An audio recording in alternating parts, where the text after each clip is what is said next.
Shalom. Shalom. Shalom. Senyum dulu. Hari ini kita harus berbahagia. Karena minggu kita hari ini adalah Minggu Palmarum. Minggu Palmarum berasal dari kata palma, yang bahasa Indonesianya atau bahasa Batak untuk mare-mare. Mare-mare ini melambangkan sukacita. Nah, juru tidak jangan tiba. Mulu adong mare-mare mereng berarti nalo adong mamakes. Mari kampe bedain mare-mare itu. Guna julu mulu lamar pesta di baik mare-mare. Tanda bersukacita. Jadi karena minggu kita Minggu Palmarum, Minggu mare-mare, mari kita bersukacita menyambut Tuhan di dalam hati kita. Amin. Amin.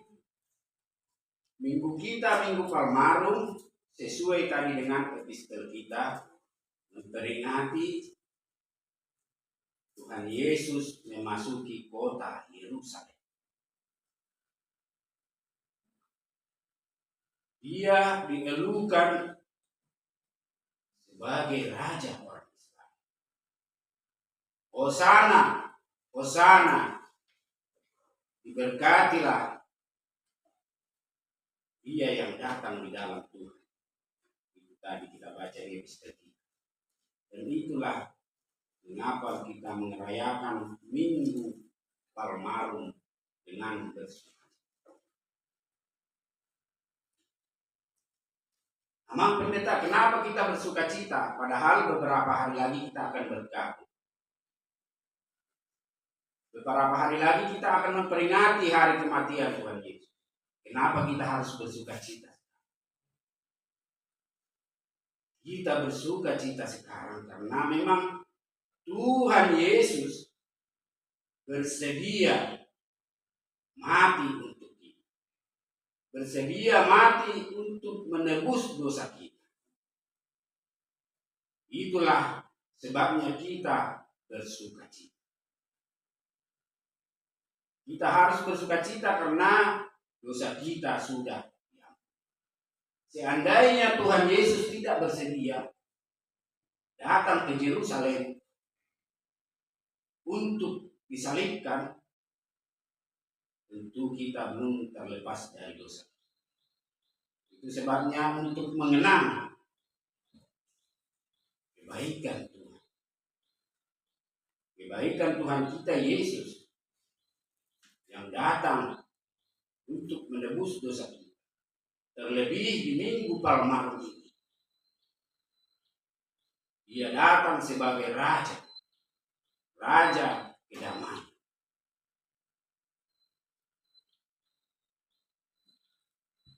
Kita harus bersuka menyambut. Pada masa Yesus, sebelum dia datang ke Yerusalem, dia sudah terkenal. Kalau di zaman sekarang dikatakan Yesus sudah viral pada saat ini. Orang-orang sudah memberitakan Yesus. Setiap mereka berjumpa pasti bercerita tentang Tuhan Yesus. Apa yang telah dibuat Tuhan Yesus. Jadi sebelum dia masuk ke Yerusalem, dia sudah dikenal. Kenapa dikenal? Karena banyak mujizat-mujizat yang telah diperbuatnya. Air menjadi anggur di kota Kana. Di perkawinan di kota Kana. Yang tuli bisa mendengar. Yang buta bisa melihat. Yang lumpuh bisa berjalan. Itulah mujizat-mujizat yang dibuat Tuhan Yesus sehingga dia begitu terkenal. Bahkan sebelum masuk ke Yerusalem, dia menghidupkan Lazarus. Dia menghidupkan orang yang sudah mati, yaitu Lazarus. Sehingga Tuhan Yesus begitu dikenal orang. karena mukjizat-mukjizat yang telah diperbuat. Sehingga orang-orang di Yerusalem yang pada saat itu akan melakukan pesta Paskah, mendengar Yesus akan datang, mereka berbondong-bondong. Ada yang mengambil ranting-ranting, ada yang mengambil pohon dahan pohon palma. Bahkan di kitab Matius dan Markus dikatakan juga jubah-jubah mereka juga mereka lepas untuk membuat jalan bagi Yesus. Mereka bersuka cita karena Yesus datang ke Yerusalem, orang yang sudah terkenal.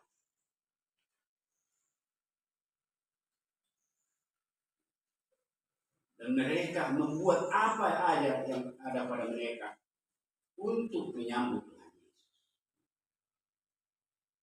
Bagaimana dengan kita? Apakah kita sudah menyambut Tuhan Yesus di dalam hidup kita, di dalam keluarga kita?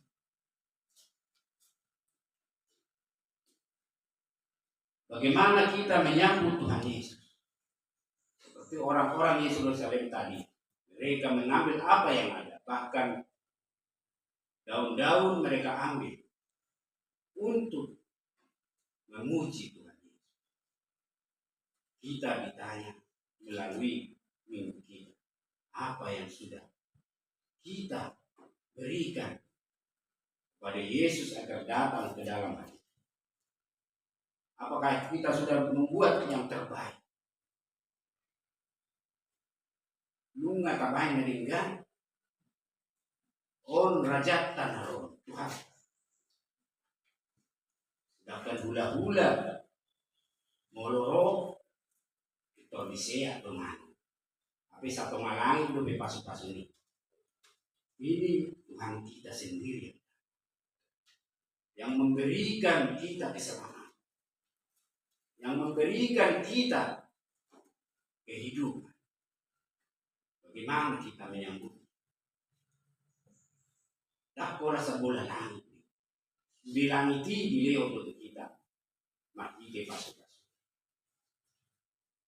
Apa kita sudah ya memberikan yang terbaik?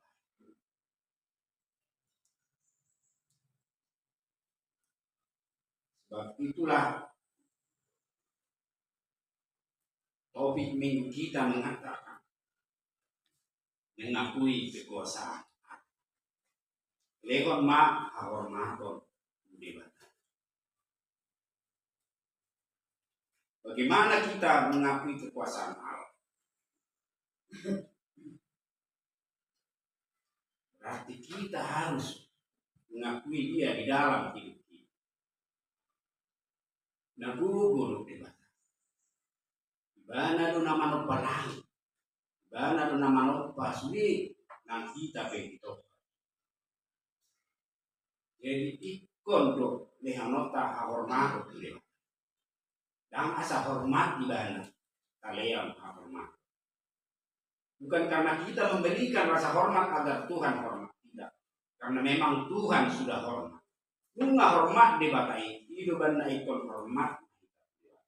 Kalian hormatan. Tadi firman Tuhan sudah kita baca dari Mazmur 68. Ayatnya yang ke-25 sampai dengan ayat ke-30. Bagaimana ini pesta orang bangsa Israel karena mereka menang di dalam perang yang dipimpin oleh Raja Daud. Tapi Raja Daud seorang raja yang damai, yang rendah hati. Dia tidak ingin dielu-elukan. Justru dia ingin Tuhan yang dielu-elukan. Tuhan yang diarahkan. Daud ingin Tuhan yang dielukan bangsa Israel, bukan dia. Itu sebabnya di ayat 25 tadi kita melihat orang melihat perarakanmu ya Allah.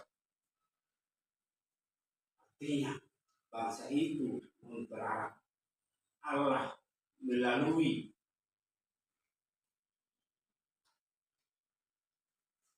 peti perjanjian yang mereka bawa, yang berisi 10 hukum Tuhan. Setiap mereka berperang, mereka membawa poti badan. Mereka selalu membawa itu dalam peperangan.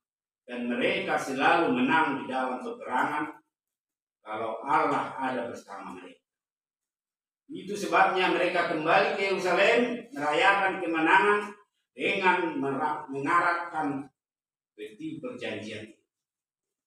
Mereka mengarak-arak Allah dengan, dikatakan di ayat 26, dengan para bernyanyi. Ada yang memetik kecapi, bahkan ada dayang-dayang yang memalu berbatu. Mereka bersorak-sorak, memuji Tuhan karena mereka bisa menang setiap peperangan yang dipimpin oleh Raja Daud. Tapi Daud tidak ingin diarak. Dia ingin Allah yang dielu-elukan oleh bangsa Israel. Karena memang karena Allah lah mereka bisa menang berperang. Tanpa Allah mereka tidak punya kekuatan.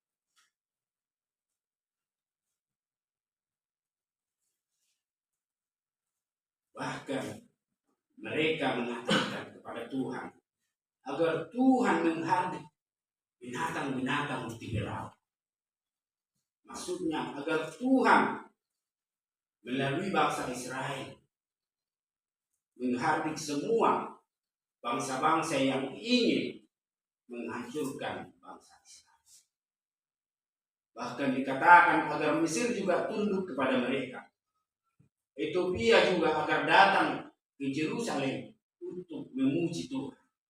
Agar bangsa-bangsa lain mengakui Allah bangsa Israel.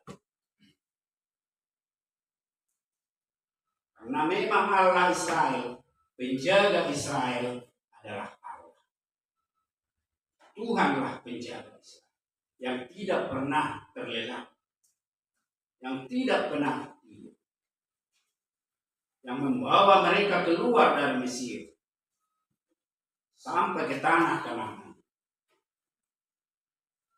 yang memenangi setiap peperangan yang dipimpin oleh Raja Daud. Allah yang besar, Allah yang maha kuasa. Itu sebabnya kita harus mengakui kekuasaan Allah. Kalau kita mengakui kekuasaan Allah, berarti kita harus menyerahkan hidup kita kepada Allah. Itulah caranya bagaimana kita mengakui kekuasaan Allah, agar Allah menjadi Raja, atau Tuhan Yesus menjadi Raja di dalam hati kita. Agar Tuhan menjadi Raja di dalam kita harus mengakui. Jadi di setiap ada persoalan, di setiap ada penderitaan, di setiap ada masalah yang datang kepada kita, mari kita serahkan kepada Allah yang maha kuasa. Dia adalah maha kuasa di atas segala-galanya. Bahkan dia juga maha tahu, yang tahu segala-galanya. Jika manusia hanya tahu-tahuan, tapi Tuhan maha tahu. Kita hanya tahu yang bisa kita lihat, tetapi Allah tahu jauh di dalam hati. Jadi Allah maha kuasa, Allah maha tahu. Dia tahu segala, dia tahu segala perkara kita. Dia tahu segala persoalan. Itu sebabnya mari kita serahkan segalanya kepada Allah. Mari kita mengakui kekuasaan. Dia maha kuasa. Tak ada satu pun di bumi ini yang sanggup melawan kuasa. Jadi semua doa kita melalui habubur di luar ini. Jangan ada kita mencari di luar kuasa. Banyak orang sudah tahu Allah Maha Kuasa, tetapi masih mencari kuasa-kuasa yang udang lebih jolma maka porsiaun uti-uti. Masih banyak bahkan orang Kristen yang percaya pada jimat-jimat. Sudah tahu Allah Maha Kuasa. Masih banyak orang pergi kepada orang-orang pintar.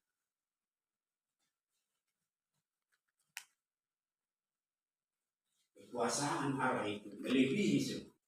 Jadi jangan pernah meminta pertolongan kepada kuasa-kuasa lain. Hanya kepada Allah.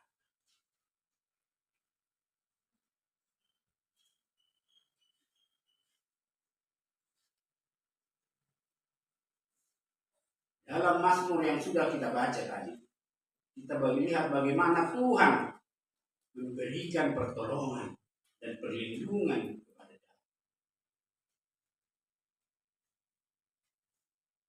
Daud merasa Tuhan selalu melindungi dia. Bahkan ketika nyawanya hampir hilang, Tuhan selalu menjaga. Tuhan tidak pernah tertidur atau terlelap menjaga.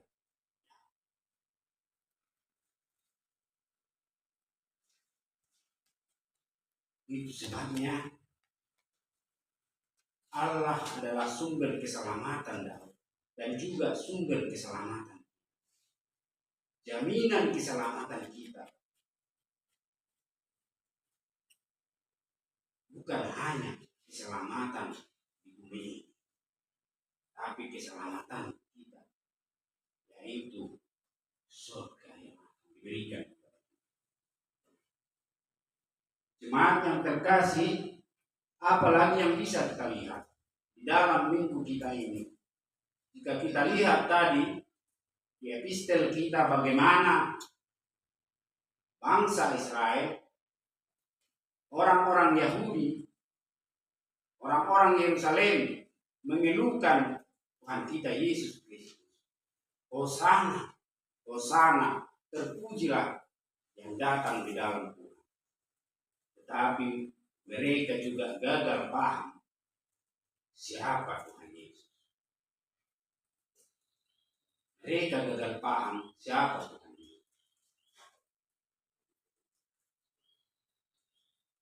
Mereka mengira Tuhan Yesus akan menjadi raja di Israel, menggantikan Raja Herodes, memimpin bangsa Israel untuk melawan penjajah pada saat itu, yaitu pemerintahan Romawi. Pada masa itu, kerajaan Israel dijajah oleh bangsa Romawi di bawah Kaisar Agustus. Dan pimpinan di daerah Yerusalem pada saat itu adalah Pilatus. Jadi walaupun Herodes menjadi raja, tapi dia hanya raja boneka. Itu sebabnya Herodes tidak mempunyai otoritas untuk menghukum mati Yesus.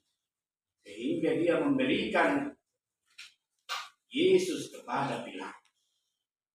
Dan Pilatuslah yang memutuskan hukuman mati. Jadi pada saat zaman Yesus, bangsa Israel terjajah oleh bangsa Romawi. Itu sebabnya penduduk Yerusalem bersukacita menyambut Tuhan Yesus. Mereka mengira Yesus akan menjadi raja, duduk di singgasana, berperang melawan Romawi seperti pada zaman kerajaan Daud. Sebab Yesus memang keturunan Daud. Mereka mengira mereka akan berperang bersama Tuhan Yesus. Mereka sudah mendengar mujizat-mujizat yang dilakukan oleh Tuhan Yesus. Sehingga mereka merasa bahwa Tuhan Yesus mampu mengalahkan bangsa Romawi dan menjadi raja orang Israel. Dan mereka gagal paham. Tuhan Yesus bukan raja dari dunia ini. Dia raja dari surga. Kerajaannya bukan dari bumi. Kerajaannya adalah dari surga. Itulah mengapa bangsa Israel, orang Yerusalem, gagal paham tentang Yesus. Sehingga mereka kecewa. Di dalam kekecewaan mereka berputar balik 180 derajat.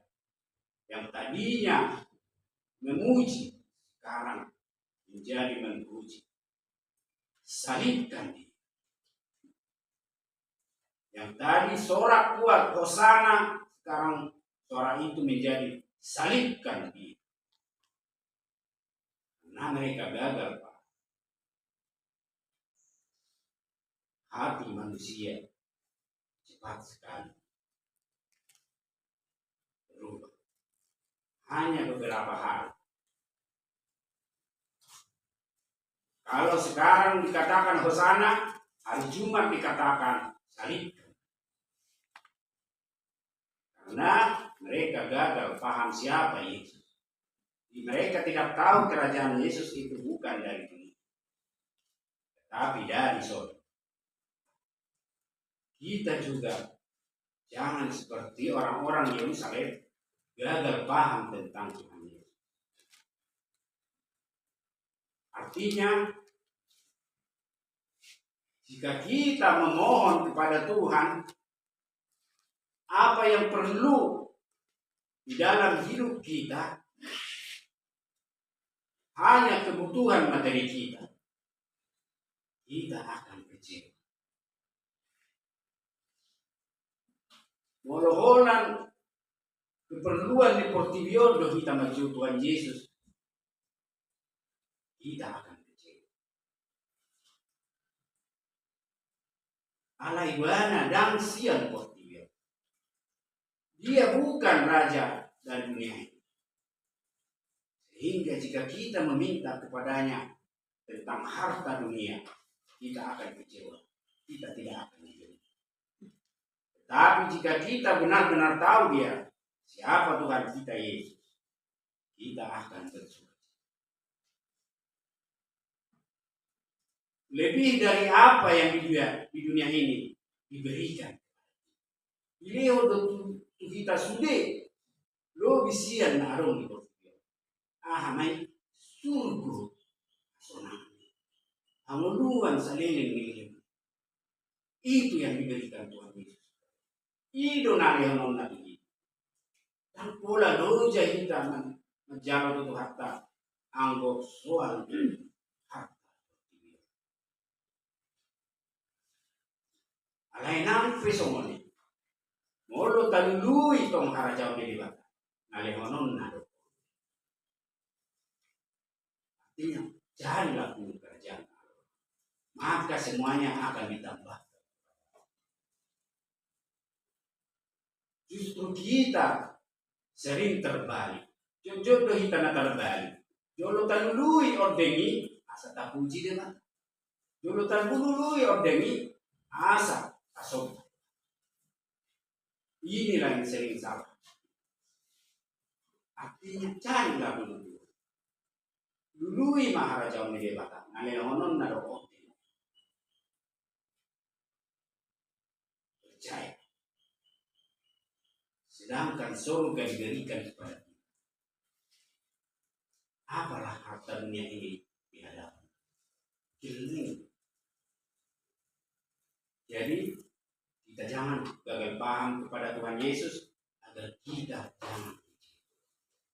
jangan kita meminta harta dunia kepada Tuhan Yesus di saat kita tidak diberikan kita kecil.